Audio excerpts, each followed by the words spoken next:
Hello दोस्तों, नमस्कार। Hindi professor academy में आप सभी मित्रों का बहुत बहुत स्वागत है। तो मित्रों, आज हम लोग पढ़ेंगे संस्कृत साहित्य और संस्कृत साहित्य में पढ़ेंगे प्रसिद्ध कवि कालिदास। तो देखते हैं मित्रों, यहाँ यूपी टीजीटी पीजीटी में प्रश्न आता ही आता है। तो यूपी टीजीटी पीजीटी में संस्कृत साहित्य में शामिल प्रमुख कवियों को देखेंगे। सबसे पहले हम देखते हैं महाकवि कालिदास को। महाकवि कालिदास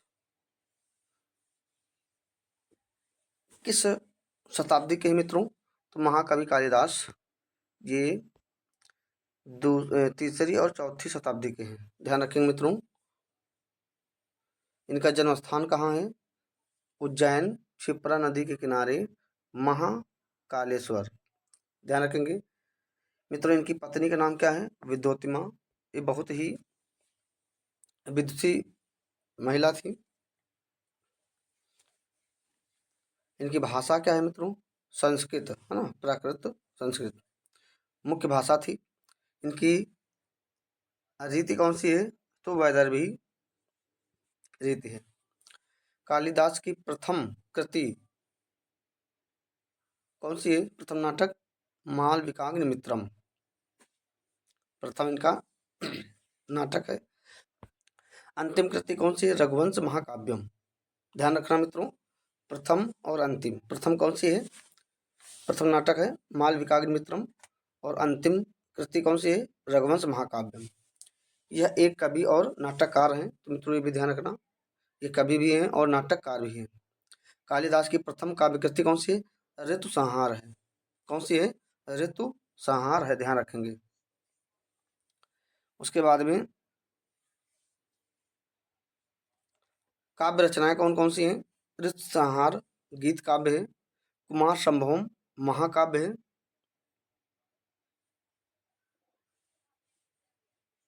एक सर्ग है। गीत काव्य मेघदूतम है। यह कालिदास की सर्वश्रेष्ठ कृति है। अगर पूछा जाए कालिदास की सर्वश्रेष्ठ कृति कौन सी है, तो मित्रों मेघदूतम है। इसमें यक्ष और यक्षिणी की विरह कथा है।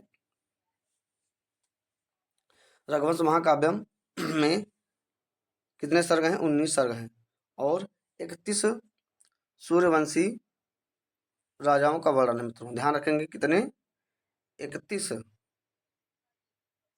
सूर्यवंशी राजाओं का वर्णन है, ये ध्यान रखेंगे। नाटक कौन है? मालविकाग्निमित्रम है। 5 अंक है इसमें। विक्रमोर्वशीयम में 5 अंक हैं, ये भी ध्यान रखेंगे। अभिज्ञान शाकुंतलम में 7 अंक हैं। यह सबसे प्रसिद्ध रूपक नाटक है मित्रों। किस प्रकार का नाटक है? रूपक नाटक है। इसमें 24 प्रकार के छंदों का प्रयोग हुआ है। मित्रों ये प्रश्न पूछा जा सकता है कि कालिदास की किस रचना में 24 प्रकार के छंदों का प्रयोग हुआ है? वह है अभिज्ञान शाकुंतलम। अत्यंत महत्वपूर्ण पॉइंट है ये, ध्यान रखेंगे।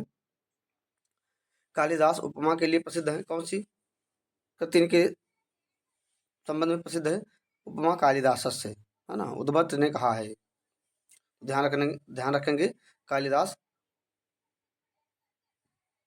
उपमा कालिदासस्य के लिए प्रसिद्ध है। उपमा के लिए प्रसिद्ध है। कालिदास विक्रमादित्य के दरबारी कवि थे, ये भी पॉइंट ध्यान रखेंगे। कालिदास किसके दरबारी कवि थे? तो मित्रों कालिदास विक्रमादित्य के दरबारी कवि थे। कालिदास काली देवी के उपासक थे। ठीक है, किसके उपासक थे? कालिदास माँ काली देवी के उपासक थे। कुमार संभवम का आरंभ अस्थि से होता है, ये भी ध्यान रखेंगे मित्रों। ये सारे पॉइंट परीक्षा की दृष्टि से बहुत महत्वपूर्ण है।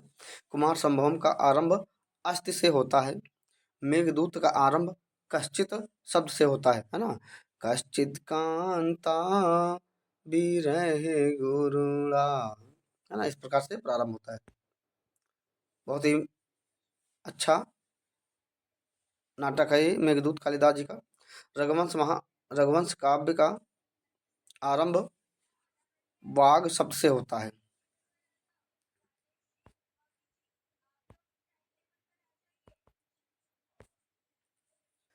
उसके बाद आगे देखते हैं, कश्चित अस्ति काश्चिद वाग विशेषा, यह विद्युत्तमा के शब्द हैं, है ना।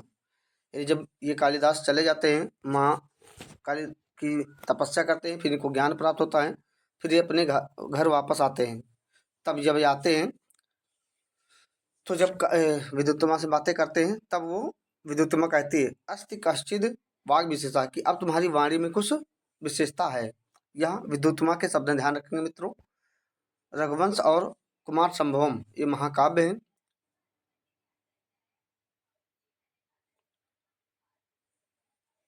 पुराक विनाम गणना प्रसंगे कनिष्ठिका अधिष्ठित कालिदास से, किसने कहा, ये मल्लिनाथ ने कहा। बहुत ही महत्वपूर्ण ये लाइन है, पूछा जा सकता है किसने कहा है, तो मल्लिनाथ ने कहा है। कालिदास को संस्कृत गीत काव्य परंपरा का कवि कहा जाता है मित्रों। क्या कहता है, कालिदास को, ध्यान रखें मित्रों ये पॉइंट, कालिदास को संस्कृत गीत काव्य परंपरा का कवि कहा जाता है।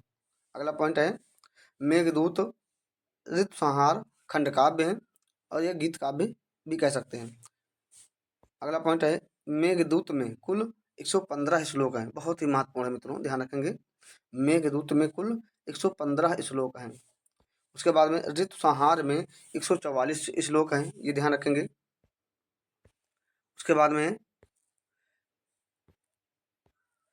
कुमार संभव में 17 सर्ग हैं। बहुत ही महत्वपूर्ण है मित्रों। कुमार संभव में कितने सर्ग हैं, 17 सर्ग हैं।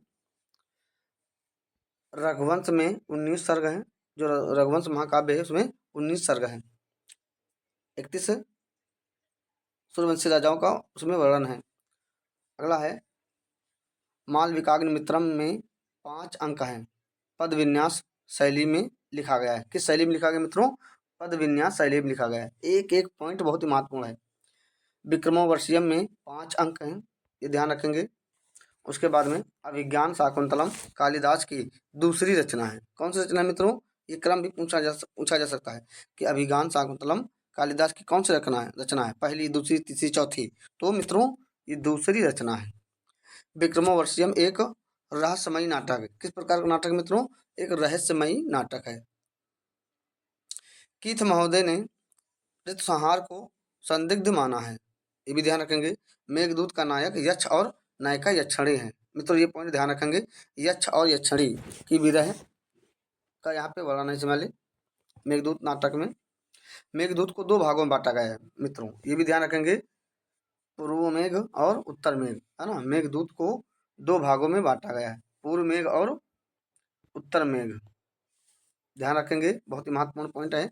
कालिदास की उपाधियां कौन कौन सी देख लेते हैं। दीपशिखा कालिदास, ठीक है।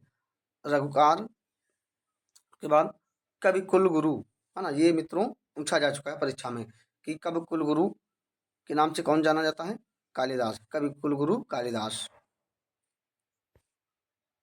उसके बाद में कविता कामिनी विलास के नाम से जाना जाता है उपसम्राट,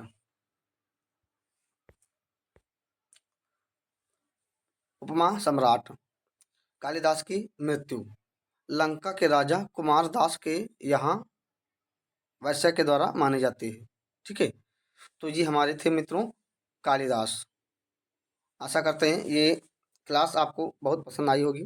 यदि क्लास मित्रों पसंद आई है तो अपने YouTube channel Hindi professor academy को सब्सक्राइब करें और लाइक करें, प्यारा सा कमेंट करें और अपने मित्रों में, दोस्तों में इसको शेयर करें। बहुत बहुत धन्यवाद।